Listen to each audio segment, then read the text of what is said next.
तो भारत के विश्वविद्यालयों में ना एक नया नियम आया है जिसने एक तूफान सा खड़ा कर दिया है। सवाल ये उठ रहा है कि क्या ये सच में समानता की लड़ाई में एक बड़ी जीत है या फिर कहीं ये डर का एक नया माहौल तो नहीं बना देगा। चलिए मिलकर इस पूरी बहस की तह तक चलते हैं। जरा सोचिए, एक छात्र पर भेदभाव का कोई झूठा आरोप लग जाए। अब इन नए नियमों के तहत उसके लिए अपनी बेगुनाही साबित करना बहुत मुश्किल हो सकता है और शायद उसका पूरा करियर ही दांव पर लग जाए। तो सवाल यही है कि क्या एक समूह को बचाते बचाते हम किसी दूसरे को असुरक्षित बना रहे हैं। देखिए ये मुद्दा काफी जटिल है, तो इसे समझने के लिए हम इसके हर पहलू पर नजर डालेंगे। ये नियम आखिर है क्या, इसके पक्ष और विपक्ष में क्या क्या तर्क दिए जा रहे हैं, और सबसे जरूरी, क्या कोई बीच का रास्ता मुमकिन है। इस विश्लेषण के अंत तक एक साफ तस्वीर सामने आ जाएगी। तो सबसे पहले चलिए इन नए नियमों की गहराई में उतरते हैं। ये असल में कहते क्या हैं और ये पिछले नियमों से इतने अलग क्यों माने जा रहे हैं। देखिए ये कोई छोटा मोटा बदलाव नहीं है, ये एक बहुत बड़ा शिफ्ट है। जो नियम पहले सिर्फ आप कह सकते हैं एक सलाह के तरह थे, अब वो एक सख्त कानून बन चुके हैं। मतलब साफ है, अगर यूनिवर्सिटीज इन्हें नहीं मानेंगी तो उन पर कड़ी कार्रवाई हो सकती है। और जो सबसे अहम बदलाव है, जिस पर सबसे ज्यादा बहस हो रही है, वो ये कि झूठी शिकायतों के खिलाफ जो एक सुरक्षा कवच था, उसे अब हटा दिया गया है। अब जरा उन लोगों की बात सुनते हैं जो इन नियमों का समर्थन कर रहे हैं। उनका तर्क है कि ये नियम न केवल जरूरी हैं, बल्कि इनका तो लंबे समय से इंतजार था। ये सिर्फ एक आंकड़ा नहीं है, ये उन छात्रों की कहानियों को दिखाता है जिन्होंने कैंपस में भेदभाव का सामना किया है। समर्थकों का कहना है कि ये आंकड़ा इस बात का सीधा सबूत है कि एक गंभीर समस्या मौजूद है जिसे अब और नजरअंदाज नहीं किया जा सकता। ये जो दुखद घटनाएं हुई, इन्होंने पूरे देश में एक बहस छेड़ दी और एक सवाल खड़ा किया कि क्या हमारा मौजूदा सिस्टम छात्रों की सुरक्षा के लिए काफी है। बस इसी के चलते नए और ज्यादा मजबूत नियमों की मांग ने जोर पकड़ लिया। तो ये तो बिल्कुल साफ है कि इन नियमों को किन्हें बचाने के लिए डिजाइन किया गया है।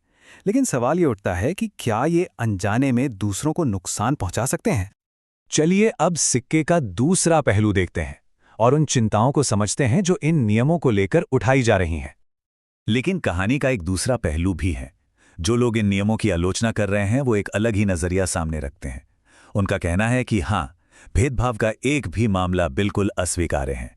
पर जब हम आंकड़ों को देखते हैं तो देश के करोड़ों छात्रों के मुकाबले ये शिकायतें बहुत ही कम हैं।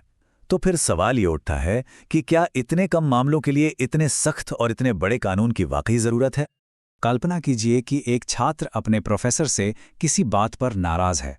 इन नियमों के तहत वो गुमनाम रहकर एक झूठी शिकायत दर्ज कर सकता है और बिना किसी ठोस जांच के उस प्रोफेसर का करियर बर्बाद हो सकता है।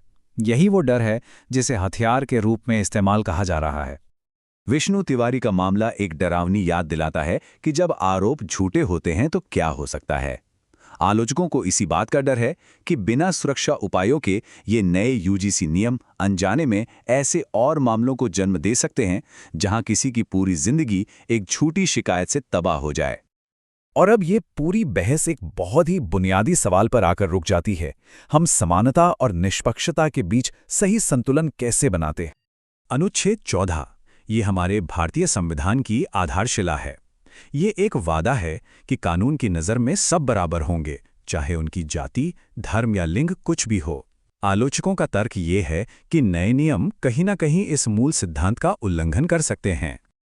यहाँ आलोचक एक बहुत ज़रूरी फर्क बता रहे हैं। देखिए, आरक्षण का मकसद है ऐतिहासिक रूप से पिछड़े वर्गों को बराबरी का मौका देना, लेकिन कानूनी सुरक्षा यानी किसी भी तरह के आरोप से बचाव का अधिकार ये हर नागरिक का मौलिक अधिकार होना चाहिए। उनका तर्क है कि नए नियम इन दोनों के बीच की जो बारीक रेखा है उसे धुंधला कर रहे हैं। तो अब सवाल यह है कि यहां से आगे कहां जाएं? क्या कोई ऐसा रास्ता है जो दोनों पक्षों की चिंताओं को दूर कर सके? अच्छा, यहां एक विचार है। एक ऐसी प्रणाली के बारे में ख्याल है जो कमजोरों की भी रक्षा करे और बेगुनाहों की भी। ये 3 चरणीय समाधान एक ऐसा ही रास्ता सुझाता है जो जवाबदेही, निष्पक्षता और सबके लिए बराबर सुरक्षा पर जोर देता है। और आखिर में हम उसी सवाल पर वापस आते हैं। हम एक ऐसा सिस्टम कैसे बनाएं जो सबके लिए निष्पक्ष हो, जो पीड़ितों को आवाज दे लेकिन साथ ही किसी बेगुनाह को सजा ना दे। देखिए, इसका कोई आसान जवाब नहीं है, लेकिन ये एक ऐसा सवाल है जो हम सभी को खुद से पूछना ही होगा।